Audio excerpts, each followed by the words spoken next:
Welcome back to Ben Keenan Just Can't Stop Talking, the water cooler episode, aka the 10-ish minute news and culture show where I talk about everything that happened today so that you're a little bit smarter about a lot of things. It is Thursday, March 13th, and I don't have a lot to tell you about that. It's just almost Friday. Thank God. Oh, I do have one thing before I will not be posting an episode tomorrow on Friday, but I will post it early Saturday because I've got literally back-to-back events on Friday. I'll do like one of those little videos like the my 5 to 9 after my 9 to 5 so you can see what I've got going on, but like back from like 5 p.m. on. So I don't have time to film, unfortunately, so that'll all be Saturday early. But by now you know the drill. We're going to talk about everything that happened overnight and move into all of the news of today. So without further ado, let's go ahead and get started. Last night, a Texas megachurch pastor and former Trump supporter Robert Morris was indicted for child sex crimes. And I'll just leave you with that once again. Not a gay person, not a trans person, not a drag queen, just a white Christian Trump supporter.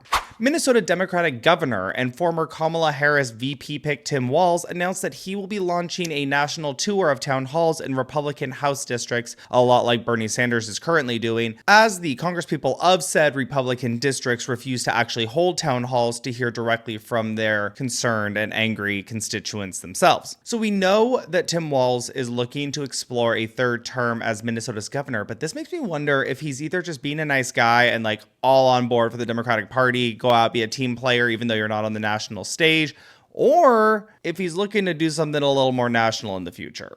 And finally, allegedly, sources have revealed that Australian reality TV star and influencer Harry Jowsey is dating actress Lucy Hale. Apparently it's casual, but not brand new. Moving on to the news of today, speaking of people who are looking at doing something a little more nationally, Pete Buttigieg announced that he is not running for Michigan's open Senate seat nor the governorship because, according to people in his inner circle, not running for Senate puts him in the best possible position to run for president in 2028. And you know what? I'm not mad at it. Get me some sort of overlap of Buttigieg, Bashir, Pritzker, and I'm good. Find me that candidate.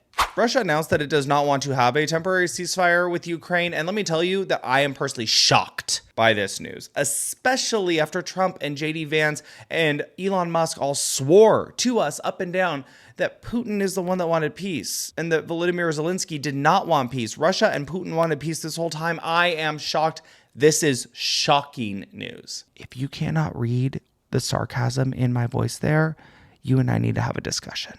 The Golden Globes announced that Nikki Glaser will host the show again in 2026, which might be the best move that they have done since they had her host the show earlier this year. In response, she said, quote, "I can't wait to do it again, and this time in front of the team from White Lotus, who will finally recognize my talent and cast me in season 4 as a Scandinavian Pilates instructor with a shadowy past." And honestly, I'd watch that.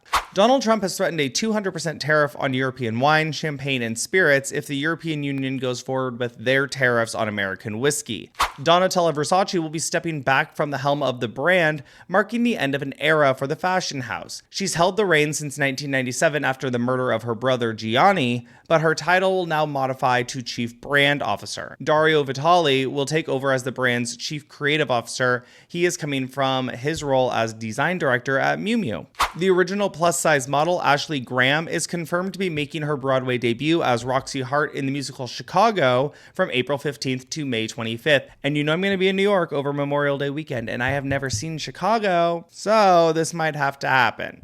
Ariana Grande officially became the first female artist in history to have 20 songs with over 1 billion streams each on Spotify. Don't tell the Swifties, because Taylor will be taking over that title within the next 12 hours if they find out. Meghan Markle announced a new podcast called Confessions of a Female Founder. The first episode comes out April 8th. Girl, you know this is not what we want to hear about on your podcast. You've been a founder for what, 6 minutes? Don't play in my face. The Tampa Bay Rays baseball team has officially withdrawn from plans for a new $1.3 million ballpark in St. Petersburg, Florida, citing hurricanes and delays. This season, their home games will be played across Tampa Bay at the New York Yankees spring training home at Steinbrenner Field.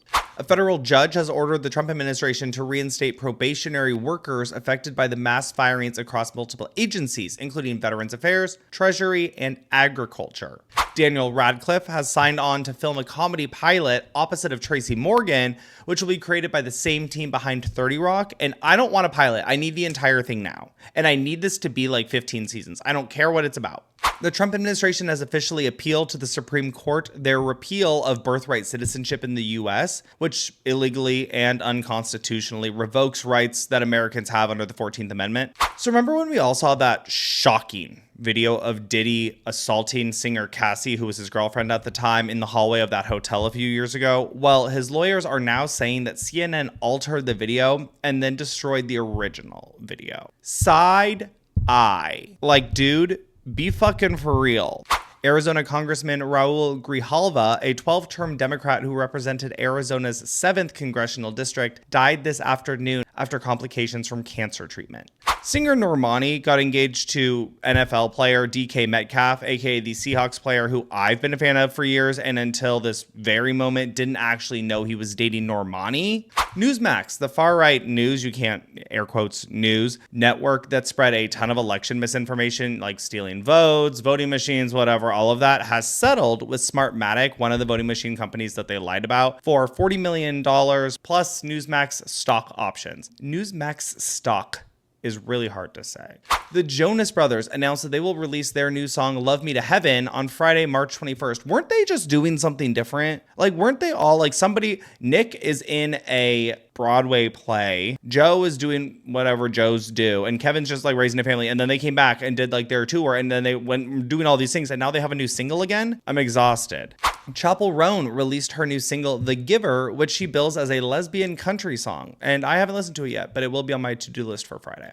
An American Airlines plane caught fire at the Denver airport. That's all I know so far on that. And finally, in more fashion news, Gucci named Demna, D-E-M-N-A, as its new creative director, where he comes from a similar role in Balenciaga. I just can't imagine that this PR is going to be good for Gucci, because if he was the creative director at Balenciaga, when Balenciaga had like the kid thing with the strap, that whole thing, and now he's bringing it over to Gucci, who's been doing pretty well, we'll have to see. And that's it. That's all the news that happened today. Thank you again for listening. If you cannot wait until Saturday morning when I post that next episode, go ahead and follow me on social media. You can find me on TikTok and YouTube at I've Been Traveling. You can find me on Instagram and Threads at Ben Keenan. You can always find me here on the podcast at Ben Keenan Just Can't Stop Talking on Spotify and Apple Podcasts. Until Saturday, have a good one. Bye.